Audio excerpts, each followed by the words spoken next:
Olá, a graça e a paz da parte de Deus, nosso Pai, e da parte de nosso Senhor e Salvador Jesus Cristo seja com você. Hoje eu quero propor nós continuarmos o nosso passeio pelo túnel do tempo na epístola de Paulo, a primeira epístola de Paulo aos Coríntios, hoje partindo do capítulo 10 da carta aos Coríntios, da epístola. E ele diz assim: ora, irmãos, não quero que ignoreis que nossos pais estiveram todos debaixo da nuvem, todos passaram pelo mar, e todos foram batizados em Moisés na nuvem e no mar, e todos comeram de um mesmo manjar espiritual, e todos beberam de uma mesma bebida espiritual, porque bebiam da pedra espiritual que os seguia, e a pedra era Cristo. Você conhece a história de Moisés, né? Quando fala que eles passaram na nuvem e passaram pelo mar, é uma espécie de batismo, né? É o que se assemelharia ao batismo cristão, porque na nuvem, a nuvem os seguia durante 40 anos. De dia aquela nuvem indicava os caminhos por onde os israelitas deveriam ir. À noite uma coluna de fogo. E quando eles foram libertos e saíram da escravidão do Egito, eles passaram pelo meio do mar, como se fosse o batismo desse pessoal. E eles comiam de um manjar espiritual, que era o maná que caía do céu todos os dias, e bebiam da pedra espiritual que seguia, que é uma figura de Cristo. A pedra era Cristo, como ele diz. Mas Deus não se agradou da maior parte deles, pelo que foram prostrados do deserto. E estas coisas foram-nos feitas em figura, para que não cobicemos as coisas mais como eles cobiçaram. Era um povo rebelde, Volta e meia eles se indignavam com Moisés e blasfemavam de Deus. Era uma coisa séria. Faziam idolatrias. Portanto, no versículo 7 ele diz assim, versículo 6: e estas coisas foram-nos feitas em figura, para que não cobicemos as coisas mais como eles cobiçaram. Não vos façais, pois, idólatras como alguns deles. Conforme está escrito, o povo assentou-se a comer e a beber, e levantou-se para folgar. E não nos prostituamos como alguns deles fizeram, e caíram num dia 23.000. E não tentemos a Cristo, como alguns deles também tentaram e pereceram pelas serpentes. Houve uma praga de serpentes ali, E não murmureis, como também alguns deles murmuraram e pereceram pelo destruidor. Ora, tudo isso lhes sobreveio como figura. Como figura estão escritas para aviso nosso, para quem já são chegados os fins dos séculos. Aquele, pois, que cuida está em pé, olhe, que não caia. Não veio sobre vós tentação senão humana. Tem gente que diz: Deus está me tentando. Deus não tenta ninguém, mas fiel é Deus, que vos não deixará tentar acima do que podeis. Antes, com a tentação dará também o escape, para que a possais suportar. Portanto, meus amados, fugi da idolatria. Falo como a sábios.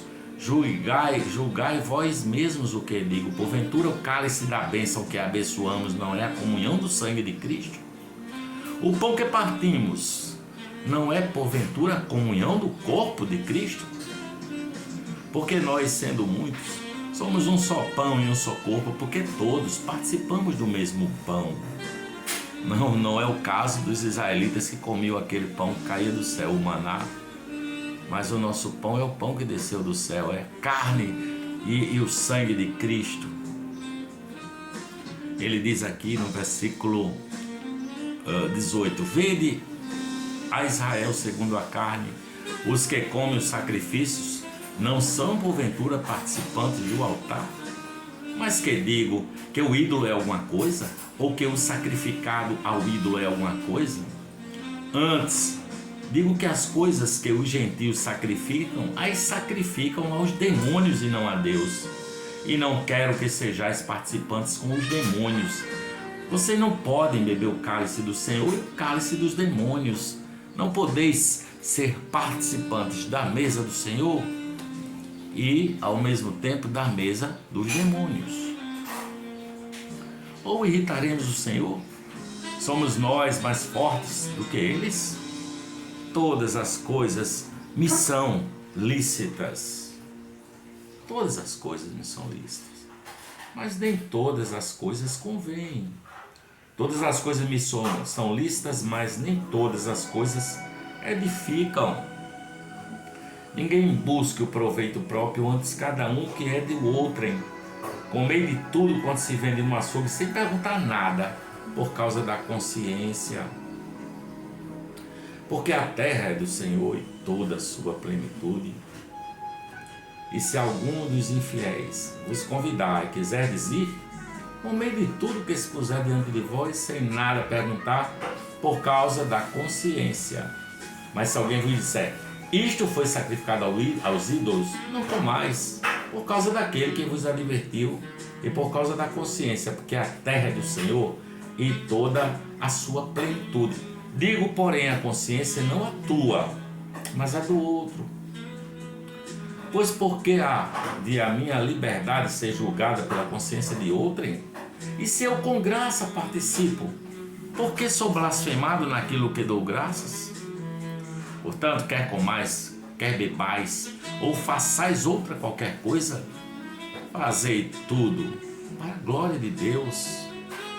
Portai-vos de modo que não deis escândalo nem aos judeus, nem aos gregos, nem à igreja de Deus, como também eu em tudo agrado a todos, não buscando o meu próprio proveito, mas o de muitos, para que assim se possam salvar. Sede meus imitadores, como também eu de Cristo, e louvo-vos, irmãos, porque em tudo vos lembrais de mim e retendes os preceitos como vos entregueis. Mas quero que saibais que Cristo é a cabeça de todo varão, e o varão a cabeça da mulher, e Deus a cabeça de Cristo. Todo homem que ora ou profetiza tendo a cabeça coberta desonra a sua própria cabeça. Mas toda mulher que ora ou profetiza com a cabeça descoberta desonra a sua própria cabeça, porque é como se estivesse rapada. Portanto, se a mulher não se cobre com véu, tosquia-se também. Mas se a mulher, para a mulher, coisa indecente, tosquiar seu rapaz, que põe o véu. O varão, pois, não deve cobrir a cabeça, porque é a imagem e glória de Deus. Mas a mulher é a glória do varão. Porque o varão não provém da mulher, mas a mulher do varão. Porque também o varão não foi criado por causa da mulher, mas a mulher por causa do varão. Portanto, a mulher deve ter a cabeça sinal de poderio por causa dos anjos. Todavia, nem o varão é sem a mulher, nem a mulher é sem o varão no Senhor. Porque como a mulher provém do varão, assim também o varão provém da mulher. Mas tudo vem de Deus. Julgai entre vós mesmos, é decente que a mulher ore a Deus descoberta? Ou não vos ensina a mesma natureza que é desonra para o varão ter cabelo crescido?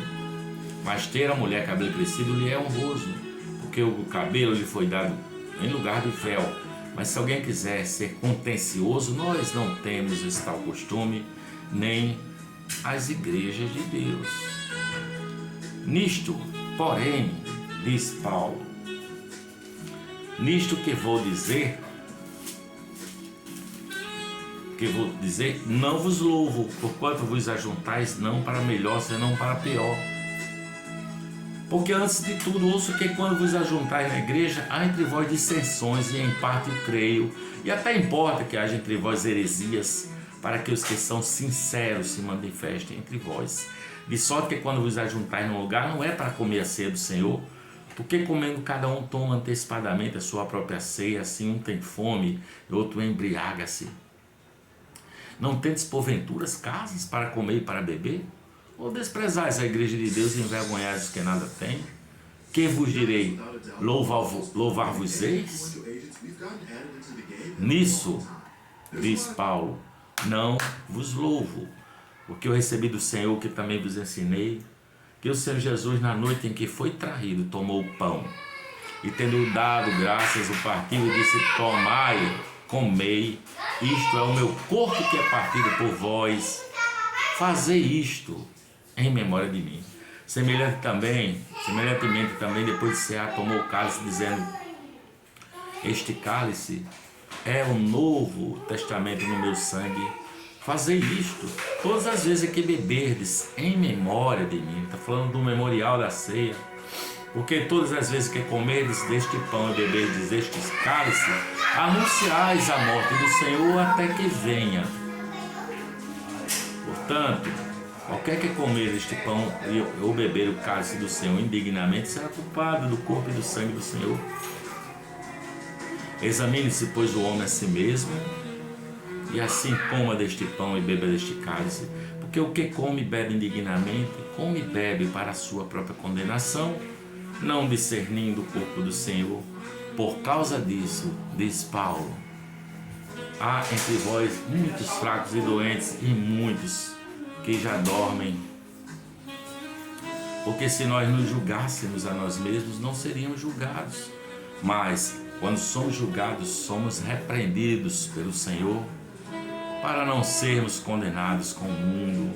Portanto, meus irmãos, quando vos ajuntais para comer, esperai uns pelos outros. Mas se alguém tiver fome, coma em casa, para que não vos ajunteis para a condenação. Quanto às demais coisas, ordená-las-ei quando for ter convosco. E acerca dos dons espirituais, eu não quero, irmãos, que sejais ignorantes, pois bem sabeis que eram gentios, levados aos ídolos mudos, conforme eres guiado. Portanto, vos quero fazer compreender que ninguém que fala pelo Espírito de Deus diz que Jesus é anátema. E ninguém pode dizer que Jesus é o Senhor, senão pelo Espírito Santo. Ora, há diversidade de dons, mas o Espírito é o mesmo. E há diversidade de ministérios, mas o Senhor é o mesmo. E há diversidade de operações, mas é o mesmo Deus que opera tudo em todos. Mas a manifestação do Espírito é dada a cada um para o que for útil, porque a um pelo Espírito é dada a palavra da sabedoria, e a outro pelo mesmo Espírito a palavra da ciência, e a outro pelo mesmo Espírito a fé, e a outro pelo mesmo Espírito os dons de curar, e a outro a operação de maravilhas, e a outro a profecia, e a outro o dom de discernir os espíritos, e a outro a variedade de línguas, e a outro a interpretação das línguas. Mas um só e o mesmo Espírito opera todas essas coisas, repartindo particularmente a cada um como quer. Porque assim como o corpo é um e tem muitos membros, e todos os membros, sendo muitos, são um só corpo, assim é Cristo também. Pois todos nós fomos batizados em um Espírito, formando um corpo. Quer judeus, quer gregos, quer servos, quer livres, todos temos bebido de um Espírito. Porque também o corpo não é só membro, mas muitos. Não é um só membro, mas muitos.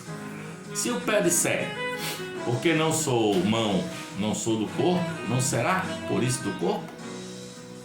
E se a orelha disser, porque não sou olho, não sou do corpo, não será por isso do corpo? E se todo o corpo fosse olho, onde estaria o ouvido? E se todo fosse ouvido, onde estaria o olfato? Mas agora Deus colocou os membros no corpo, cada um deles como quis, como Ele quis. E se todos fossem um só membro, onde estaria o corpo? O olho. Agora, pois, há muitos membros, mas um corpo. E o olho não pode dizer à mão: não tenho necessidade de ti. Nem ainda a cabeça aos pés: não tenho necessidade de vós. Antes, os membros do corpo que parecem ser os mais fracos são necessários. E os que reputamos serem menos honrosos no corpo, a estes honramos muito mais. E aos que em nós são menos decorosos, damos muito mais honra. Porque os que em nós são mais honestos não tem necessidade disso, mas Deus assim formou o corpo, dando muito mais honra ao que tinha falta dela, para que não haja divisão no corpo, mas antes tenham os membros igual cuidado uns dos outros. De maneira que se um membro padece, todos os membros padecem com ele. Se um membro é honrado, todos os membros se regozijam com ele. Ora, vós sois o corpo de Cristo, e seus membros em particular. E a uns pôs Deus na igreja, primeiramente apóstolo, em segundo lugar profetas, em terceiro doutores, depois milagres, depois dons de curar, socorros, governos, variedade de línguas. Porventura são todos apóstolos? São todos profetas? São todos doutores? São todos operadores de milagres? Têm todos o dom de curar? Falam todos diversos idiomas, diversas línguas? E interpretam o que dizem? Todos? Portanto, procurai com zelo os melhores dons, e eu vos mostrarei um caminho ainda mais excelente. Esse aqui é um dos capítulos dessa carta, a primeira carta aos Coríntios, mais conhecido, que é o que eu vou ler agora, que é o capítulo 13, que é a suprema excelência do amor. E ele diz: ainda que eu falasse a língua dos homens e dos anjos e não tivesse amor, seria como metal que soa, como sino que tine. E ainda que tivesse o dom de profecia e conhecesse todos os mistérios e toda a ciência, e ainda que tivesse toda a fé, de maneira tal que transportasse os montes, e não tivesse amor, nada seria. Ainda que distribuísse toda a minha fortuna para sustento dos pobres, e ainda que entregasse meu corpo para ser queimado em libação, e não tivesse amor, nada disso me aproveitaria. O amor é sofredor, o amor é benigno, o amor não é invejoso, o amor não trata com leviandade, o amor não se ensoberbece, não se porta com indecência, não busca os seus próprios interesses, não se irrita, não suspeita mal, não se alegra com a injustiça, mas se alegra com a verdade. O amor tudo sofre, tudo crê, tudo espera, tudo suporta. O amor nunca falha. Mas havendo profecias serão aniquiladas, havendo línguas cessarão, havendo ciência desaparecerá, porque em parte conhecemos e em parte profetizamos. Mas quando vier o que é perfeito, então o que o é em parte será aniquilado. Quando eu era menino, falava como um menino, sentia como um menino, discorria como um menino, mas logo que cheguei a ser homem, acabei com as coisas de menino, porque agora vemos por espelho em enigma, mas então veremos face a face. Agora conheço em parte, mas então conhecerei como também sou conhecido. Agora, pois, permanecem a fé, a esperança e o amor. Esses três, mas o maior destes é o amor. Curioso que ele fala de que víamos em parte naquela época, né? Porque nós não tínhamos a palavra ainda, não é? Tinha uma carta de Paulo aqui, tinha um pergaminho de um outro apóstolo acolá, e chegava às mãos, mas ninguém tinha ainda o que é perfeito. A palavra de Deus é perfeita. Então, quando veio a palavra completa, o que eu era em parte foi aniquilado, né? E quando ele diz que agora permanece a fé, a esperança e o amor, esses três, é porque nós andamos por fé e não por vista. Então, e esperamos alcançar a eternidade e ver o Senhor face a face, nosso Senhor Jesus Cristo. Então nós andamos por fé, por esperança, não é? E o selo do caminhar do discípulo de Cristo é o amor. Mas um dia a fé se acabará. Quando você estiver por vista, não faz sentido você ter fé naquilo que você está vendo. Um dia a esperança também acabará, porque você espera aquilo que você espera. Quando você alcança o que você espera, não faz sentido ficar esperando o que você já alcançou. Mas o amor não. O amor é o selo do discípulo de Jesus e é o coração de Deus, né?